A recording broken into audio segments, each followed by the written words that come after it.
सूरज, कहाँ हो तुम? बाय द वे जहाँ भी हो, मुझे आकर मिलो अभी। इसी वक्त फोन पर ऑर्डर देते हुए रिया बोली। मगर सूरज ने ये कहते हुए आने से मना कर दिया कि उसके घर पर कुछ मेहमान आने वाले हैं, तो वो अभी उससे मिलने नहीं आ सकता है। ओके, फिर मैं ही आ जाती हूँ तुम्हारे घर। नहीं, तुम यहाँ मत आना प्लीज, सूरज ने रिक्वेस्ट की। ठीक है, मैं ही आता हूँ। ये हुई ना बात। अपना मुंह गोलकर रिया ने फोन पर ही सूरज को बड़ा सा चुम्मा दिया और यह कहकर फोन रख दिया कि उसे इंतजार करना जरा भी नहीं पसंद, इसलिए वह जल्दी आ जाए। अब सूरज को समझ नहीं आ रहा था कि वह घर से निकले तो कैसे, क्योंकि अगर उसकी माँ छाया पूछेंगी कि वह कहाँ जा रहा है तो क्या बहाना बनाएगा, लेकिन जाना तो पड़ेगा, वरना उस रिया का कोई भरोसा नहीं कि यहाँ पहुँच जाए। अपने मन में सोच सूरज उठ खड़ा हुआ। माँ, एक जरूरी काम है, बस थोड़ी देर में आता हूँ, बोलकर अमित घर से निकलने ही लगा कि छाया ने उसे रोका। पर जा कहाँ रहा है? अरे, घर पर मेहमान आने वाले हैं और तुम? हाँ माँ, पता है मुझे, लेकिन मैं बस थोड़ी देर में आता हूँ। झल्लाता सा सूरज घर से निकल गया। छाया कुछ और पूछती उससे पहले वो गाड़ी स्टार्ट कर पल भर में ओझल हो गया। दरअसल आज शाम कोमल सूरज की मंगेतर के भैया भाभी सूरज से मिलने उसके घर आने वाले हैं। वे लोग चाहते हैं कि अगर हफ्ता 10 दिनों में ही सूरज और कोमल की शादी हो जाए तो बहुत अच्छा रहेगा। कोमल का भाई राकेश गूगल कंपनी में सीईओ है और वे अपने परिवार सहित यहाँ इंडिया आए हुए हैं। राकेश की सास की हार्ट सर्जरी हुई है, इसलिए वे लोग उन्हें देखने आए थे। चूंकि राकेश की पत्नी अपने माता पिता की एकलौती संतान है, इसलिए अपने माता पिता की सारी जिम्मेदारी उनकी ही है। इंडिया आने के लिए राकेश को बड़ी मुश्किल से महीने भर की छुट्टी मिल पाई थी, इसलिए अब वो सोच रहा है कि अगर कोमल और सूरज की शादी इधर ही हो जाए तो फिर उन्हें तुरंत छुट्टी लेकर यहाँ नहीं आना पड़ेगा और उनका समय और पैसा दोनों बच जाएंगे। वैसे सोच तो वे ठीक ही रहे थे, क्योंकि उतनी दूर 7 समंदर पार से जल्दी जल्दी छुट्टी लेकर आना कोई बच्चों का खेल थोड़े ही है। आने जाने में पैसे भी बहुत खर्च हो जाते हैं और बच्चों की पढ़ाई भी रुकती है। लेकिन राकेश का आना व्यर्थ ही गया, क्योंकि सूरज से उसकी भेंट ही नहीं हो पाई। छाया ने कई बार उसे फोन भी लगाया ये पूछने के लिए कि वह कब आ रहा है, लेकिन सूरज का फोन नहीं लग रहा था, इसलिए हार कर वे लोग वापस चले गए। कोमल छाया की सबसे प्रिय सहेली की बेटी है। 3 साल पहले ही वो अमेरिका से कंप्यूटर साइंस में मास्टर्स करके लौटी है। अभी वह कानपुर की एक बड़ी कंपनी में बहुत ही अच्छे पैकेज पर जॉब कर रही है। पिछले साल ही एक शादी समारोह में कोमल और सूरज की मुलाकात हुई थी, जो धीरे धीरे प्यार में बदल गई। लड़की जानी पहचानी, पढ़ी लिखी और सुंदर है, और सबसे बड़ी बात कि दोनों एक दूसरे को पसंद करते हैं। ये सोचकर दोनों परिवारों ने भी इस रिश्ते को मंजूरी दे दी और कुछ मेहमानों की मौजूदगी में दोनों की सगाई कर दी गई। लेकिन शादी की डेट 8 महीने बाद का पड़ा, क्योंकि सूरज ऐसा चाहता था। इसलिए राकेश सूरज से बात करना चाह रहा था, मगर बात ही नहीं हो पाई। मेहमानों के जाने के बाद भी छाया ने सूरज को कई बार फोन लगाया, लेकिन हर बार उसका फोन आउट ऑफ कवरेज ही बता रहा था। छाया को परेशान देखकर ब्रजकिशोर सूरज के पापा ने कहा भी कि हो सकता उसका फोन डिस्चार्ज हो गया होगा, इसलिए नहीं लग रहा होगा। लेकिन छाया इस बात से परेशान थी कि थोड़ी देर का बोल कर गया ये लड़का घंटों से कहाँ गायब है, कहीं वो किसी मुसीबत में तो नहीं फंस गया। छाया को काफी परेशान देखकर ब्रजकिशोर ने फिर समझाया कि बेकार में चिंता करने से क्या होगा कोई जरूरी काम आ जाएगा न। लेकिन छाया कैसे कहे अपने पति से कि ऐसा अक्सर ही हो रहा है। रात देखता है न दिन, किसी का फोन आते ही दौड़ पड़ता है एकदम से, और फोन आने पर वो इतना घबरा क्यों जाता है। एक माँ अपने बच्चे की हर सांस को पहचानती है, तो क्या सूरज की आंखों का डर उसे नहीं समझ में आएगा। लेकिन पूछने पर वो कुछ बताता भी तो नहीं है न। या हो सकता है उसके ऑफिस में कोई टेंशन हो और उसके बॉस का फोन आया हो। नहीं, ऐसा कैसे हो सकता है, क्योंकि अभी परसों ही तो उसके बॉस से छाया की मुलाकात हुई थी। वे तो सूरज की कितनी बड़ाई करने लगे कि सूरज बहुत ही मेहनती लड़का है, फिर किस बात की टेंशन है उसे। खुद से ही सवाल जवाब करती हुई छाया ने अभी अपनी आंखें झपकाई ही कि कॉल बज उठी। सूरज ही था। रात के करीब 11:30 बजे सूरज को घर आया देखकर छाया का पारा 7वें आसमान पर चढ़ गया। अब गुस्सा तो आएगा ही ना, मेहमान आकर चले गए और ये लड़का अब आ रहा है। क्या सोच रहे होंगे वे लोग कि कितना लापरवाह लड़का है। छाया ने तो किसी तरह कोई बहाना बनाकर उन्हें समझा दिया कि अचानक से सूरज के ऑफिस से फोन आ गया, इसलिए जाना पड़ा। आता ही होगा बस। मगर इस लड़के ने तो हद ही कर दी। बस आता हूँ कहकर घंटों बाद लौटा है। आखिर गया कहाँ था, कुछ बताता भी तो नहीं है। आखिर चल क्या रहा है तुम्हारे दिमाग में? गुस्से से नाक फुलाती जब छाया ने सवाल किया तो सूरज ये बोलकर अपने कमरे में चला गया कि वो बहुत थक गया है, सुबह बात करेगा। ये भी नहीं पूछा उसने कि कोमल के भाई भाभी आए थे तो क्या बातें हुई या उसके बारे में क्या कुछ पूछ रहे थे वे लोग। बस आया और सीधे अपने कमरे में चला गया। खाना भी तो नहीं खाया उसने। देख, अगर तेरे दिल में कोई बात है तो अभी बता दे। मेरे कहने का मतलब है अगर तुम्हें कोई और लड़की पसंद आ गई हो तो बोल दे, मैं मना कर दूंगी उन्हें, छाया ने स्पष्ट शब्दों में बोला। आप बेकार में क्यों मेरा दिमाग खा रही हो माँ? सूरज झल्लाया सा बोला। क्या चाहती हैं आप, बोलिए ना। अरे कोई जरूरी काम आ पड़ा था इसलिए चला गया ना, तो इसमें कौन सी बड़ी आफत आ गई जो आप इतना सुना रही हैं? सूरज के तेवर देख छाया हैरान रह गई, क्योंकि पहले कभी उसने अपनी माँ से इस तरह से बात नहीं की थी।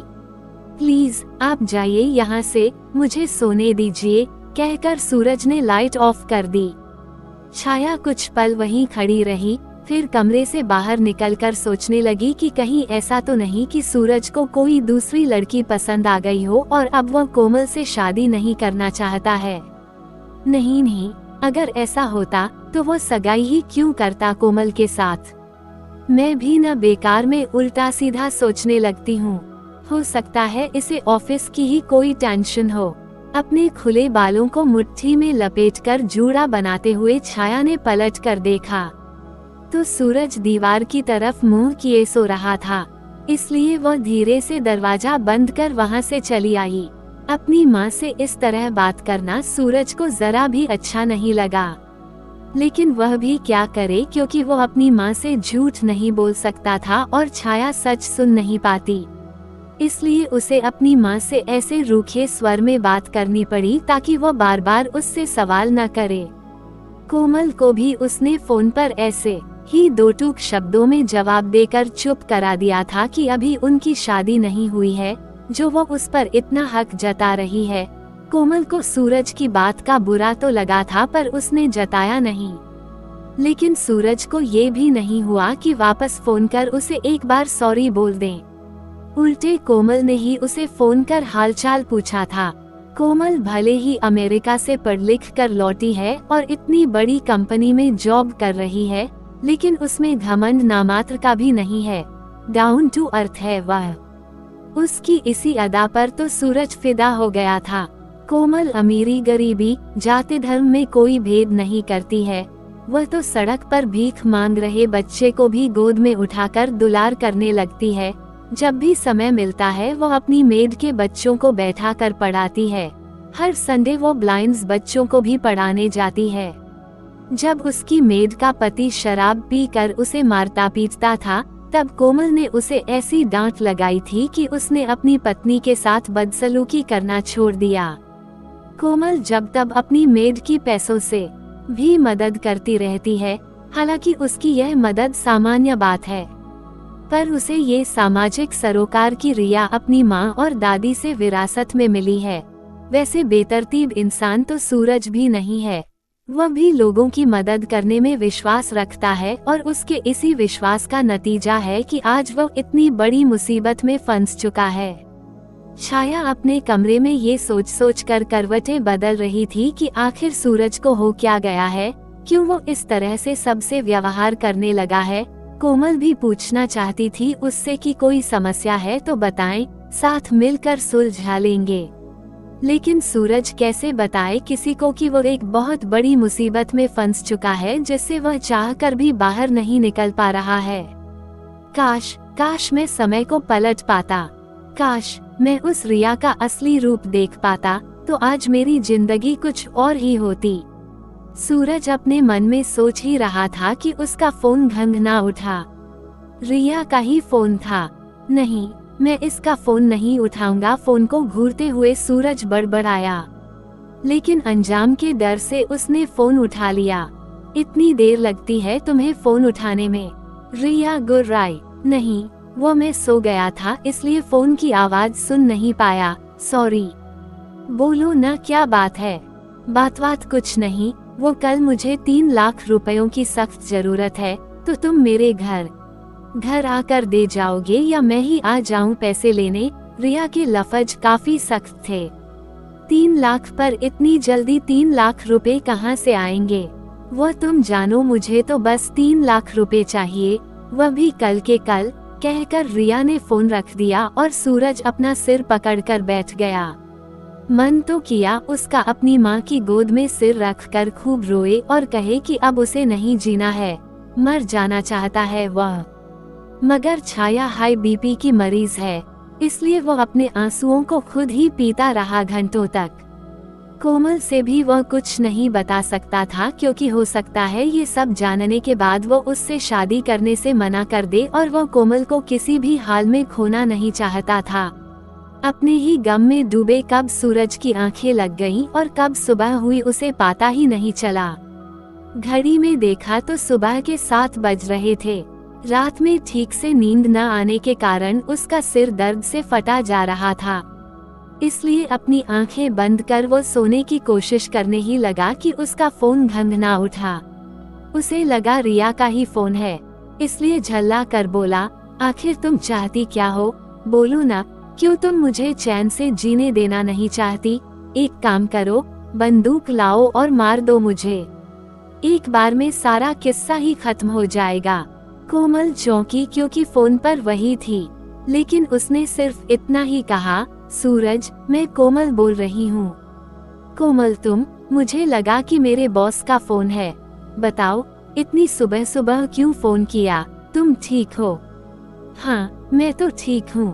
वह मैंने इसलिए फोन किया कि भैया भाभी चाहते हैं अगर हमारी शादी अगले महीने के फर्स्ट वीक में हो जाती तो सही होता, क्योंकि फिर इतनी दूर अमेरिका से तुरंत आना उनके लिए पॉसिबल नहीं हो पाएगा ना।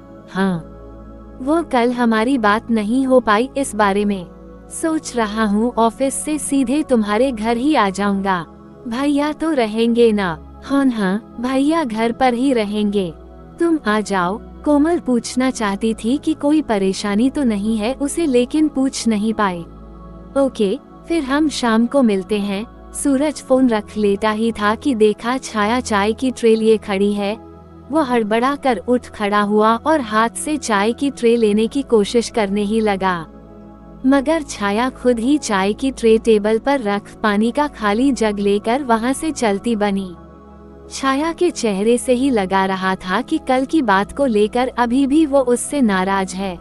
नाश्ते की टेबल पर भी उसने सूरज से कोई बात नहीं की और न ही सूरज ने, क्योंकि उनके सवालों के क्या जवाब देता वो, इसलिए खा पी कर सीधे ऑफिस के लिए निकल गया। आज शाम ऑफिस से लौटते हुए सूरज को कोमल के घर जाना था, उसके भैया भाभी से मिलने, लेकिन वह तो खुद ही रात के 13 बजे घर लौटा, फिर क्या जाता उनसे मिलने। रास्ते में जब उसने अपना फोन चेक किया तो कोमल और छाया की कई मिस्ड कॉल्स थीं। वापस जब उसने उन्हें कॉल किया तो किसी ने उसका फोन नहीं उठाया। घर आने पर छाया ने उससे कोई बात भी नहीं की और न ही कुछ पूछताछ की। खाना डाइनिंग टेबल पर रख सोने चली गई। सूरज को भूख तो लगी थी पर कुछ खाया नहीं, केवल एक गिलास पानी पीकर वह भी सोने चला गया। अब गुस्से वाली बात तो है ही ना, वहाँ कोमल और उसके भैया भाभी इसका इंतजार कर रहे थे और इन जनाब को कुछ याद ही नहीं रहा। सुबह नाश्ते के टेबल पर छाया ने तल्खी से कहा और फिर जूठे प्लेट्स उठाकर वहां से चलती बनी। सूरज के जवाब का इंतजार भी नहीं किया, लेकिन वह जवाब भी क्या देता, यही कि उसे सब याद था, पर जा नहीं पाया कोमल के भैया भाभी से मिलने, क्योंकि वो उस रिया के साथ था।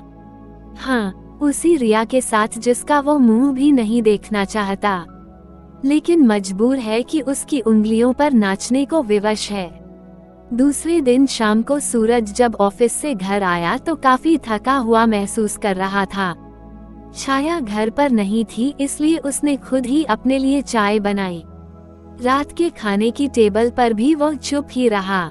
बिस्तर पर जब सोने गया तो फिर उसी बेचैनी ने उसे आ घेरा, क्योंकि उसे तो हर पल इसी बात का डर लगा रहता था कि पता नहीं कब रिया का फोन आ जाए और पता नहीं क्या कह दे।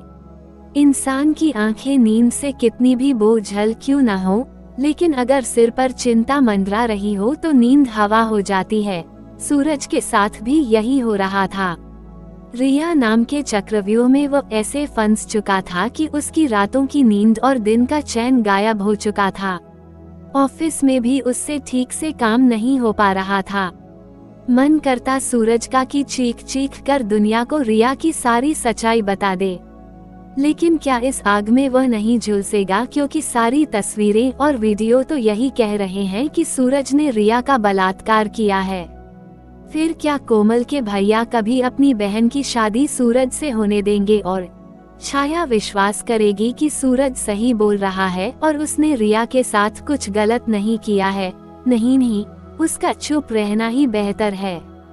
रात के सन्नाटे में घड़ी की टिक टिक उसके सिर पर हथौड़े की चोट की तरह बरस रही थी।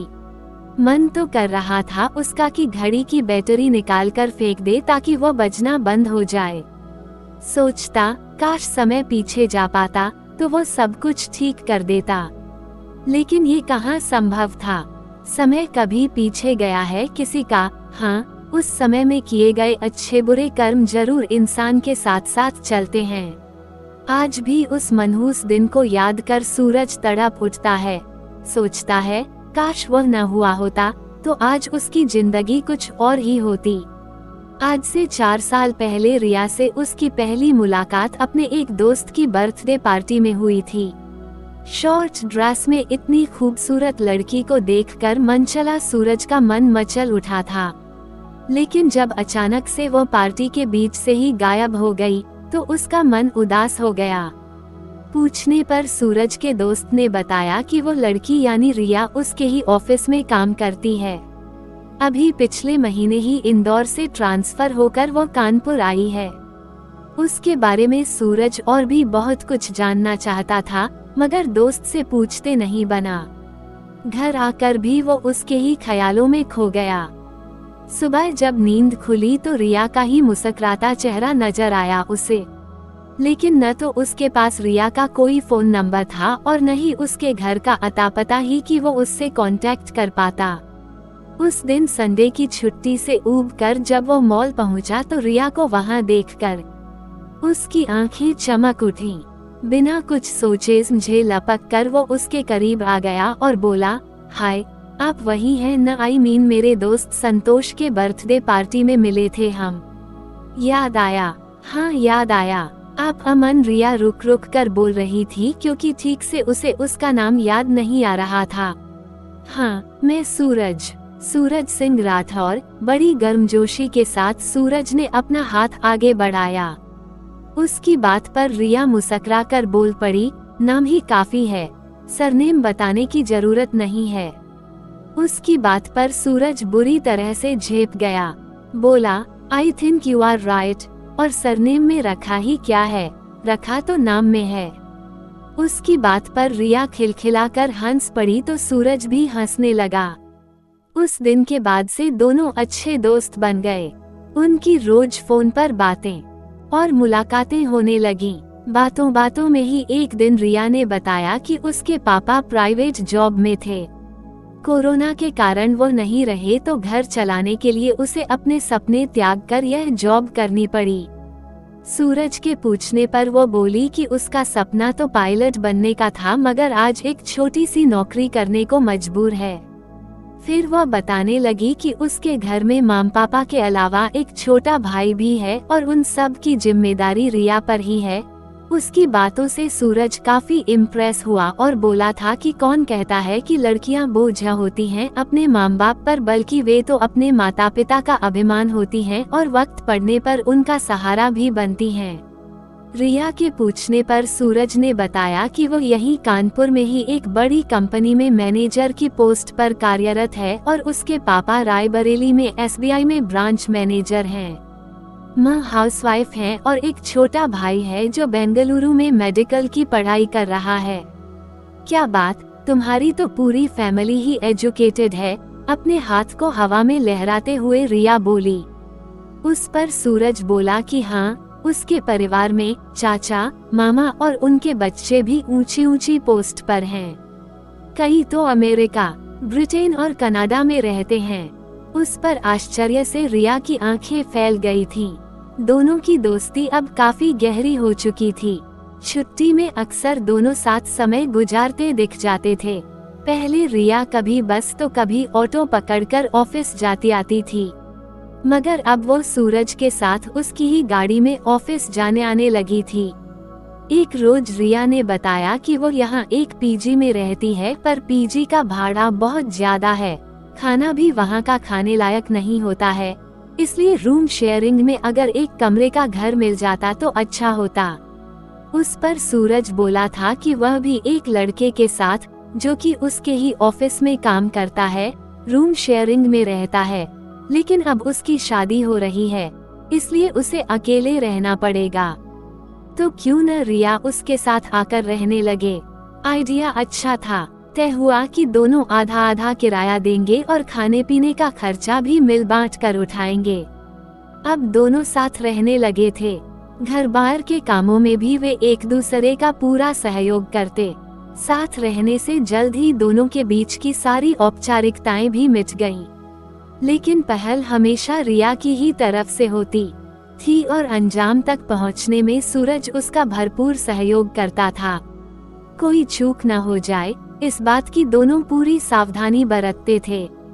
नहीं, भविष्य में इन्हें कोई बंधन में नहीं बंधना था। ये तो बस जिंदगी के मजे ले रहे थे।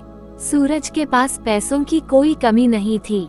वह घर से भी काफी संपन्न व्यक्ति था, लेकिन रिया पर अपने परिवार की पूरी जिम्मेदारी थी, इसलिए सूरज जहां तक हो पाता उससे घर खर्च के पैसे नहीं लेता था। घर का भाड़ा भी अक्सर वही भर दिया करता था। इस बात के लिए जब रिया उसे थैंक्स कहती तो सूरज हंसते हुए कहता, दोस्ती में no thank you no sorry, और फिर दोनों ठहाके लगाकर हंस पड़ते थे। छुट्टियों पर सूरज अक्सर रिया को लॉन्ग ड्राइव पर ले जाता, मॉल ले जाकर उसे शॉपिंग करवाता, होटलों में खाना खिलाता और बदले में रिया उस पर अपना तन मन लुटाती। रिया के पिछले जन्मदिन पर सूरज ने उसे आईफोन गिफ्ट किया था और इस जन्मदिन पर लैपटॉप। बदले में रिया ने भी उसे एक 82 वाइट शर्ट खरीद कर दी थी। दोनों अपनी अपनी लाइफ खूब एंजॉय कर रहे थे। कोई टेंशन नहीं, बस मौज ही मौज। साथ रहते हुए 4 साल कैसे हवा की तरह उड़ गए उन्हें पता ही नहीं चला। अच्छे पैकेज पर सूरज ने लखनऊ की एक बड़ी कंपनी ज्वाइन कर ली और उधर रिया ने कानपुर में कोई दूसरी नौकरी पकड़ ली जो पहले से ज्यादा पैसा दे रहा था। लेकिन दोनों अब भी संपर्क में बने हुए थे। उनका जब भी मन करता एक दूसरे से मिलने आ जाते और अपनी भूख शांत कर तृप्त हो जाते। वैसे भी कानपुर और लखनऊ की दूरी है ही कितनी। एक रोज जब सूरज ने बताया कि उसकी शादी तय हो गई, तो रिया खुश होते हुए उसे शादी की बधाई देते हुए बोली कि वो उसे अपनी शादी पर तो बुलाएगा ना। अरे ये भी कोई पूछने वाली बात है, हंसते हुए सूरज ने कहा था। इस क्रिसमस की छुट्टी पर सूरज ने रायबरेली जाने का प्रोग्राम बनाया था, मगर रिया ने उसे कानपुर बुला लिया, ये कहकर कि दोनों खूब मजे करेंगे। सूरज ने भी सोचा अब तो उसकी शादी होने ही वाली है, तो क्यों न 1-3 दिन रिया के साथ मजे कर लिए जाएं। 3-4 दिन कानपुर रहकर वो वहीं से रायबरेली चला गया। रिटायरमेंट के बाद सूरज के माम पापा हमेशा के लिए यहीं कानपुर रहने आ गए और सूरज ने भी लखनऊ की कंपनी छोड़ फिर कानपुर में ही जॉब पकड़ ली। सूरज और रिया के बीच पहले की तरह ही नॉर्मल बातें होती, लेकिन सूरज जिस बात को इतना नॉर्मल समझ रहा था अब वो नॉर्मल नहीं रही थी। उस रात अचानक रिया ने फोन कर सूरज से ये कहकर 50,000 रुपए की मांग कर दी कि उसके पापा की तबीयत बहुत खराब है और अभी उसके पास इतने पैसे नहीं हैं। वो जल्द ही उसके पैसे लौटा देगी। दूसरी बार उसने अपने भाई की एडमिशन का कहकर पैसे मांगे कि अगर समय पर पैसे नहीं भरे तो एडमिशन की डेट निकल जाएगी। ऐसा कर कर के वो जब तब सूरज से पैसे झटकने लगी और हर बार पैसे लेते समय वो इतना जरूर कहती कि वो उसके पैसे जल्द ही लौटा देगी और सूरज चाह कर भी कुछ बोल नहीं पाता।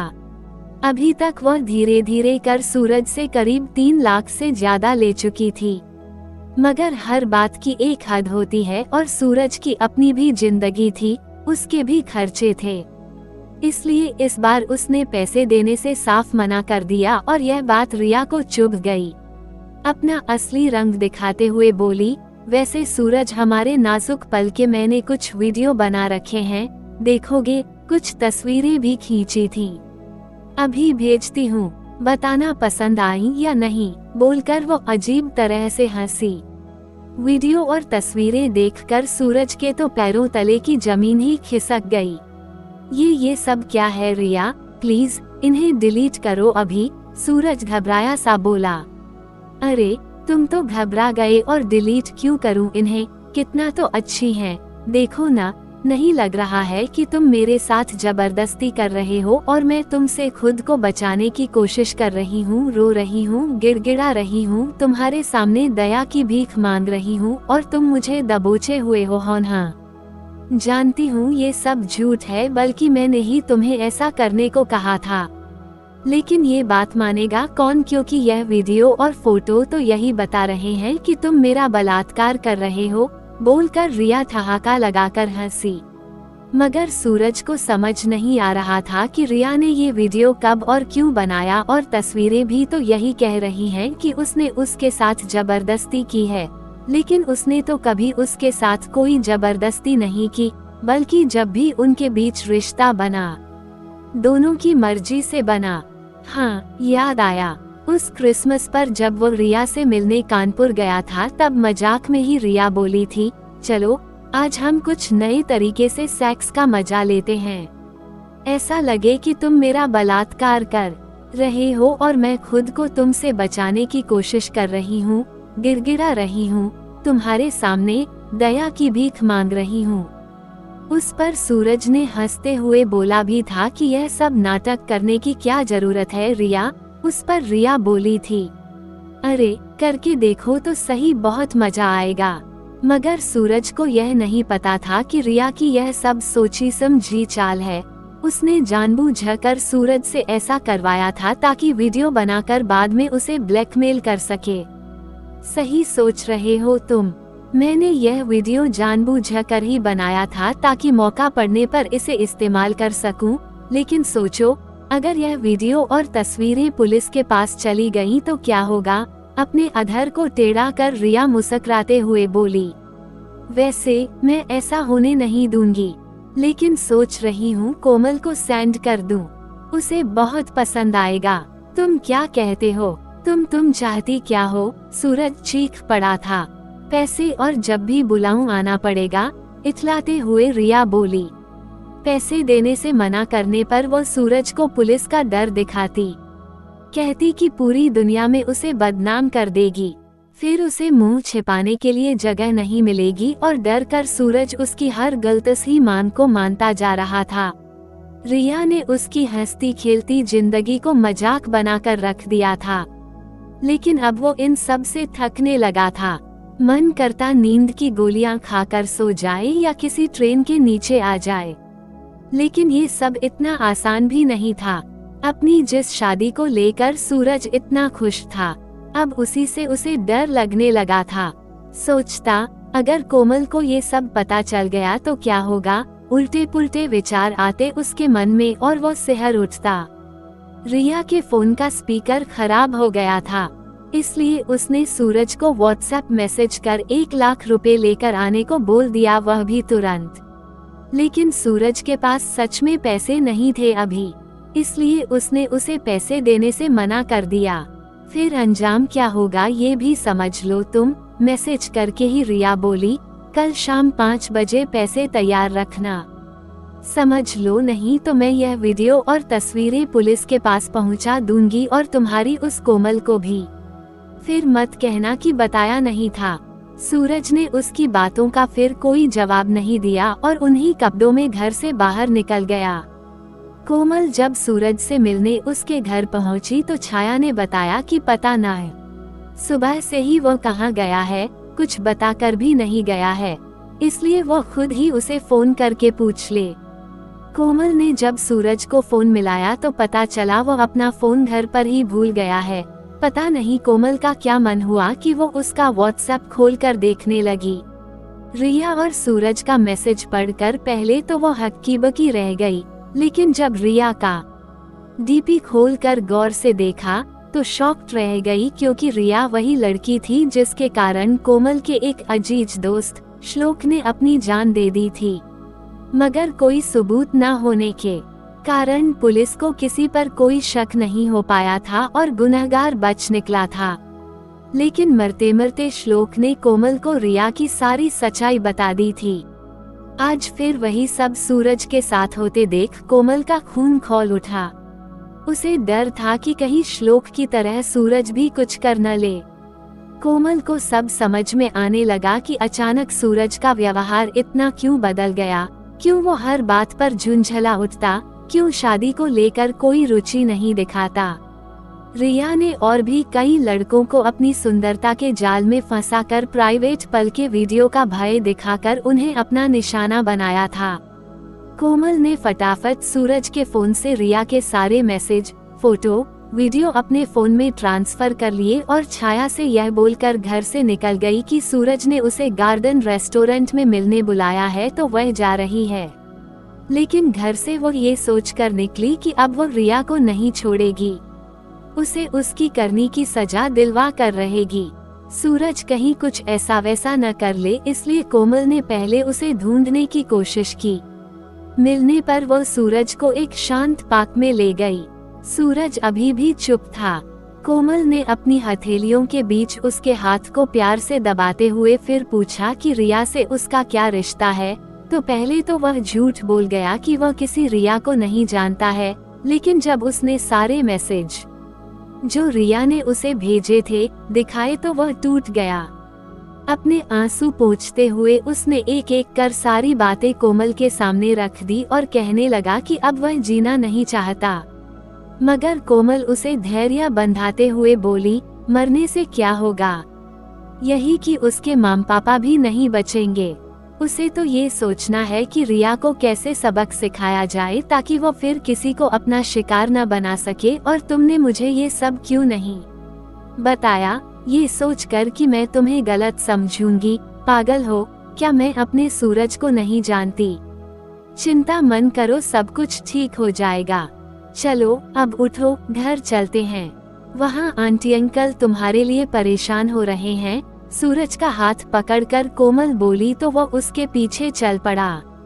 कोमल की बातों ने सूरज को एक राहत तो पहुंचाई, पर डर अब भी उसके दिल में बैठा हुआ था कि जब छाया को ये सब पता चलेगा तो क्या होगा। छाया जब सूरज के लिए उसके कमरे में खाना लेकर पहुंची तो उसका मन किया माँ को पकड़कर खूब रोए।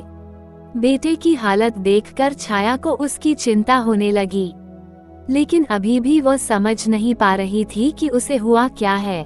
इधर कोमल कुछ जरूरी काम का बताकर वहाँ से निकल गई। सूरज ने तो सोच लिया था अब उसे जीना ही नहीं है, लेकिन कोमल ने कुछ और ही सोच रखा था। पहले तो कोमल ने रिया से दोस्ती गांठी, फिर एक अच्छी दोस्त बनने का दिखावा कर उसका विश्वास जीता, ये कहकर कि वो अपनी कंपनी में उसे बढ़िया जॉब दिलवा देगी जहां उसे पहले से ज्यादा सैलरी मिलेगी। अक्सर दोनों साथ में शॉपिंग करते और मूवी भी देखने जाते थे। उस संडे दोनों ने कटहल मूवी देखने का प्रोग्राम बनाया। मूवी देखने के बाद दोनों एक रेस्टोरेंट में खाना खाने गए, जहां कोमल ने ये बोलकर रिया से उसका फोन मांग लिया कि उसे एक जरूरी मैसेज करना है और उसका नेट बहुत स्लो चल रहा है। फिर उसने रिया के फोन से सारे डिटेल्स अपने फोन में ट्रांसफर कर लिए, जिसे रिया को भनक तक नहीं लगी। कोमल अमेरिका के कई हैकर्स को जानती थी जो उसी की कंपनी में काम करते थे। उसने रिया के बारे में उन्हें बताया और उनसे मदद मांगी। हैकर्स ने उससे रिया के फोन डिटेल्स मांगी जो कोमल ने उन्हें दे दी, और ये सारे डिटेल्स हैकर्स के लिए काफी थीं। दूसरे दिन ही हैकर्स रिया का लड़कों को ब्लैकमेल करने का धंधा पकड़ लेते हैं। रिया कुछ समझ पाती उससे पहले ही पुलिस उसके हाथों में हथकड़ी लगा दी। वह तो सोच भी नहीं सकती थी कि कोमल ने सिर्फ इसलिए उसकी तरफ दोस्ती का हाथ बढ़ाया था क्योंकि वह उसे जेल की सलाखों के पीछे पहुंचाना चाहती थी, और जिसमें आज वो कामयाब हो चुकी थी। खैर, जैसे को तैसा तो होना ही था। आखिर कब तक वो अपनी सुंदरता की आड़ में सूरज और राहुल जैसे लड़कों का फायदा उठाती। सूरज की चेहरे की रौनक अगर वापस आई थी तो वो कोमल की वजह से। आज दोनों अपनी शादीशुदा जिंदगी में खुश है और रिया जेल की सलाखों के पीछे है। कुछ हैकर्स ऐसे भी होते हैं जो सही उद्देश्य के लिए काम करते हैं और उन्हें एथिकल हैकर्स या व्हाइट हैकर्स भी कहा जाता है।